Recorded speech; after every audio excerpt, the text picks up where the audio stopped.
सभी भाइयों को मेरा नमस्कार। हरियाणा के प्रसिद्ध गायक मासूम शर्मा के कुछ वीडियो जो हैं वो YouTube से डिलीट करा दिए गए और YouTube से ये कहकर डिलीट कराए गए कि भाई बदमाशी के गाने हैं, गुंडई के गाने हैं। मैं बदमाशी के गाने या गुंडई के गानों का समर्थन नहीं करता, पर मैं मासूम शर्मा का समर्थन इस बात के लिए जरूर करता हूं कि अगर आप ये कहकर गाने डिलीट करा रहे हैं कि ये गाने बदमाशी के हैं, तो बदमाशी के गाने तो और भी बहुत सारे गायकों के हैं, YouTube पर अभी भी पड़े हैं। पंजाबी गायक भी बहुत सारे ऐसे हैं जिनके गाने जो हैं गैंगस्टर और माफियाओं से जुड़े हुए हैं। हरियाणा के बहुत सारे कलाकारों के गाने हैं जो YouTube पर हैं, वो क्यों नहीं डिलीट हुए?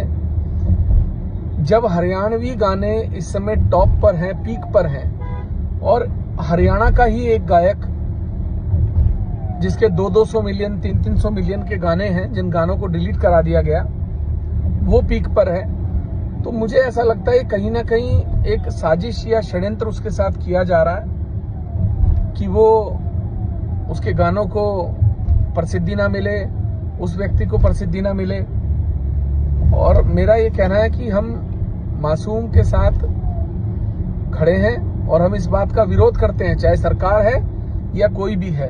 और अगर सरकार ऐसा कर रही है या सरकार में बैठे कोई व्यक्ति ऐसा कर रहे हैं तो ये बहुत ही ज्यादा गलत है। सरकार के लिए सभी गायक, सभी लोग एक समान होते हैं। कुछ लोग अपने निजी हित को देखते हुए, अपने निजी स्वार्थों को देखते हुए अगर मासूम शर्मा को नीचा दिखाना चाहते हैं तो वो एक बात समझ लें कि हमें भी जवाब देना आता है और जवाब समय समय पर दिया भी जाएगा। और जो लोग इस साजिश में शामिल हैं उनका भी खुलासा किया जाएगा, उन लोगों के खिलाफ भी मोर्चा खोला जाएगा।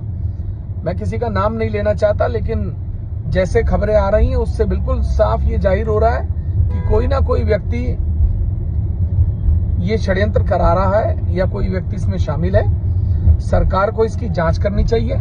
और मैं माननीय मुख्यमंत्री जी से ये कहना चाहूंगा कि एक बात आप समझ लीजिए कि कोई व्यक्ति अगर आपका सहारा लेकर या सरकार का सहारा लेकर अपने निजी स्वार्थों को सिद्ध करने का प्रयास कर रहा है तो इसका नुकसान आपको है, इसका नुकसान सरकार को है। आपके प्रति लोगों में नाराजगी पैदा होगी, आपके प्रति लोग अपना गुस्सा जाहिर करेंगे। और मुझे ऐसा लगता है कि अगर समय रहते मासूम शर्मा के साथ न्याय नहीं किया गया तो सोशल मीडिया पर एक कैंपेन चलाया जाएगा। और मैं सभी भाइयों से ये कहना चाहता हूं, जो भी मासूम शर्मा के समर्थक हैं, जो भी मासूम भाई को समर्थन करते हैं और जो भी इस गलत कृत्य के खिलाफ हैं, वो सब इस वीडियो को ज्यादा से ज्यादा शेयर करें और अपनी ताकत दिखाएं और ये दिखाएं कि हम किसी भी गायक के साथ गलत नहीं होने देंगे, फिर चाहे वो मासूम शर्मा हो चाहे कोई भी हो। ये बहुत नाजायज है। मासूम भाई जो हैं उभरते हुए कलाकार हैं और वो हम लोगों के बहुत ही अच्छे एक समाज सेवी भी हैं।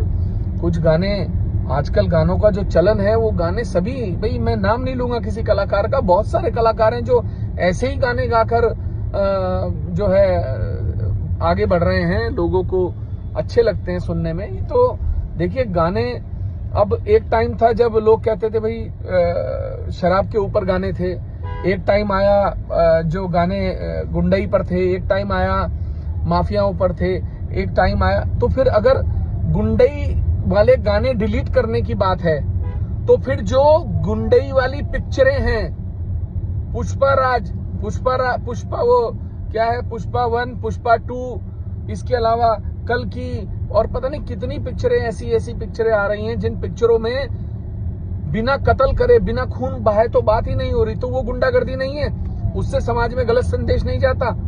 तो मैं कहना चाहता हूं कि हम लोगों को एंटरटेनमेंट में जब तक अंदर नहीं घुसना चाहिए, सरकारों को या अन्य संस्थाओं को, जब तक कि अराजकता फैलाने वाली बात ना हो, सामाजिक सौहार्द बिगाड़ने वाली बात ना हो। भाई ये तो कल्चर है, बहुत सारी पिक्चरें आती है। डॉन देखिए, Don 1, Don 2, international criminals, international movies देखिए, दूसरे देशों में जाकर बड़ी बड़ी घटनाएं होती हैं, अपराध करना दिखाते हैं, तो उनसे क्या समाज प्रभावित नहीं होता है? तो ये कह देना कि मासूम शर्मा की गानों से प्रभाव पड़ रहा है, तो ये तो बिल्कुल गलत है, ये नाजायज है और इसको हम बर्दाश्त नहीं करेंगे, इसका जवाब दिया जाएगा।